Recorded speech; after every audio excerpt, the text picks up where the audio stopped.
पाकिस्तान के top doctors के साथ अपॉइंटमेंट बुक करें, वो भी पेशेंट फीडबैक देखते हुए। आज ही ओला डॉक ऐप डाउनलोड करें। ओला डॉक, डॉक्टर का अपॉइंटमेंट आसानी से। Assalamu alaikum. I'm Karishma Sanya, speech and language pathologist. I'm Pakistan's first YouTuber speech language pathologist, and I'm also CEO and clinical director of two clinical setups in Lahore and Gujarat, जिसमें कि हमारे पास पूरी rehabilitation team है, जिसमें physical therapist, occupational therapist, behavior therapist और speech language pathologist and also dietitians. So हमारे पास पूरी कंप्लीट टीम जो है वो आपके बच्चे को या जो एडल्ट हैं जिनको ये सर्विसेज चाहिए उनके अकॉर्डिंग उनकी इंडिविजुअल और इंडिपेंडेंट जो है वो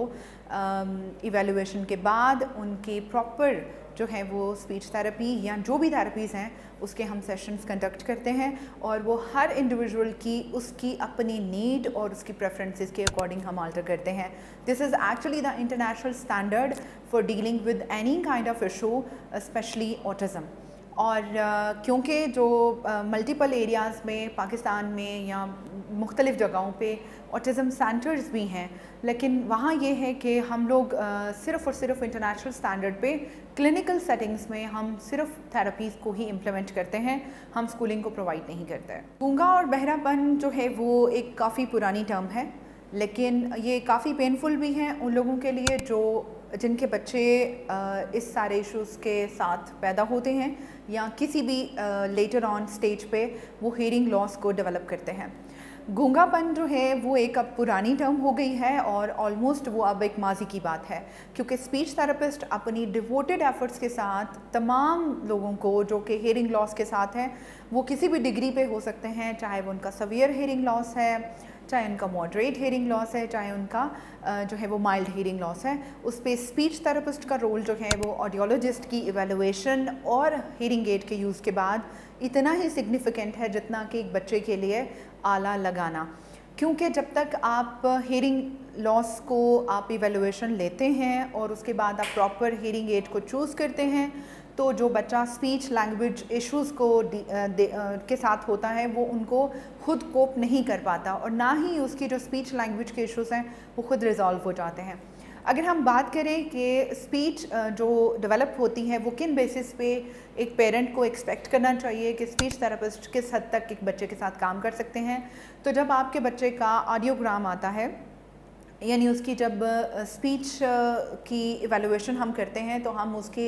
जो हियरिंग इवैल्यूएशन है उसका ऑडियोग्राम हम चेक करते हैं। अगर उस बच्चे का माइल्ड हियरिंग लॉस आया है जो कि ऑलमोस्ट 30 to 50 के करीब में होता है, वो उसको हम माइल्ड हियरिंग लॉस बोलते हैं और मोस्टली वो कंडक्टिव हियरिंग लॉस होता है कान में किसी इन्फेक्शन की वजह से या किसी भी ऐसे एक्सटर्नल फैक्टर की वजह से जो कि उसका डेवलप हो जाता है और वो प्रॉपर मेडिकल ट्रीटमेंट और हियरिंग एड के यूज़ के बाद साथ अगर स्पीच थेरेपी कर ली जाए तो वो बच्चा ऑलमोस्ट एक नॉर्मल लाइफ गुजार सकता है नॉर्मल हियरिंग के साथ। लेकिन अगर एक बच्चे की बात की जाए जो कि मॉडरेट हियरिंग लॉस के साथ है तो उसका हियरिंग लॉस जो है वो 50+70 तक अगर जाता है तो उसमें क्या होता है कि वहाँ पर स्पीच डेफिनेटली कॉम्प्रोमाइज़ होती है, अनक्लियर स्पीच होती है। अगर हियरिंग एड बहुत अच्छा यूज़ करें तो उसके बाद स्पीच थेरेपिस्ट अगर बहुत बेहतरीन तरीके से काम करती हैं तो फिर जाके आपके बच्चे की जो है वो स्पीच बहुत क्लियर और बहुत ही बेहतरीन अंदाज में सामने आती है। अगर हम बात करें मॉडरेट टू सवियर या severe to profound hearing loss की, तो जो सवियर लेवल पे हियरिंग लॉस है वहाँ पर स्पीच इतनी अच्छी डेवलप नहीं हो पाती है, क्योंकि स्पीच के जो डिफरेंट डिग्रीज़ हैं या जो उसकी इंटेंसिटीज़ हैं वो हम किसी दिन और वीडियो में हम उसको डिस्कस करेंगे कि आप कैसे अपने बच्चे से या स्पीच थेरेपिस्ट से एक्सपेक्ट कर सकते हैं कि वो आपका बच्चे को किस हद तक ले जा सकती हैं।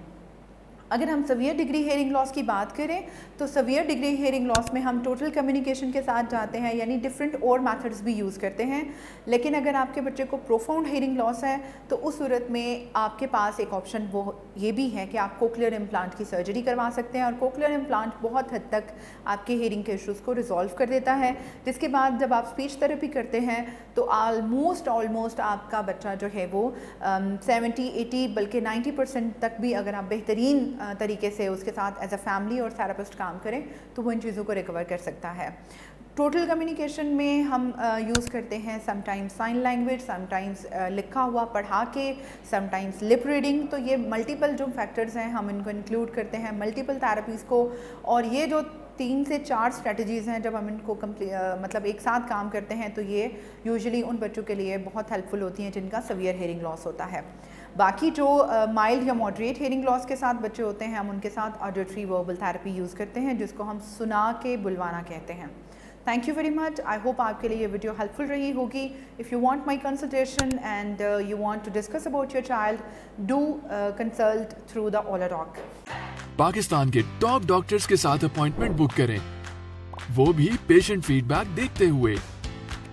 लाखों लोगों की तरह पाकिस्तान के सबसे बड़े डॉक्टर नेटवर्क का फायदा उठाएं और आज ही ओला डॉक ऐप डाउनलोड करें। ओला डॉक, डॉक्टर का अपॉइंटमेंट आसानी से।